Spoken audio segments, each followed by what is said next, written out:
नमस्कार, वेगवान मराठीमध्ये आपल्या सगळ्यांचं स्वागत। एक ब्रेकिंग बातमी येते देवळा तालुक्यामध्ये भीषण असा अपघात झाला आहे आणि या अपघातामध्ये 2 महिलांचा मृत्यू झालेला आहे। आत्ताची सगळ्यात मोठी ब्रेकिंग बातमी बघताय आपण वेगवान मराठीवरती। एक मोठी आणि दुःखद बातमी आहे। देवळा तालुक्यामध्ये भीषण असा अपघात झालेला आहे। आयशार व दुचाकीच्या भीषण अपघातामध्ये देवळा तालुक्यातील 2 महिला सासूना ज्या आहेत त्या जागीच ठार झाल्या आहेत, तर 2 बालके एक गंभीर जखमी आहे।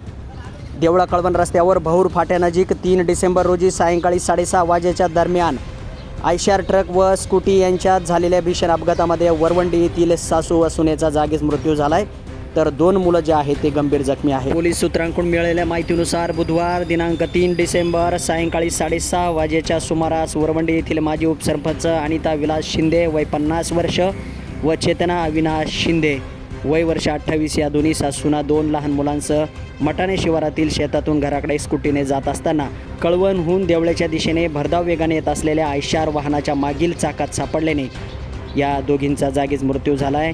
तर यामधील 3 वर्षाचा गुरु अविनाश शिंदे, यामध्ये विधी अविनाश शिंदे वय 6 वर्ष हे 2 चिमुकले गंभीर जखमी झाले आहेत। त्यांना उपचारासाठी कळवण व सटाणा येथील खाजगी रुग्णालयात दाखल करण्यात आलेलं आहे। ही गंभीर आणि अत्यंत वेदना देणारी बातमी आहे नाशिक जिल्ह्यातल्या देवळा तालुक्यामधून।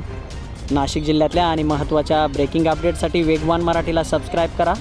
मनोज वैद्य, वेगवान मराठी, देवळा।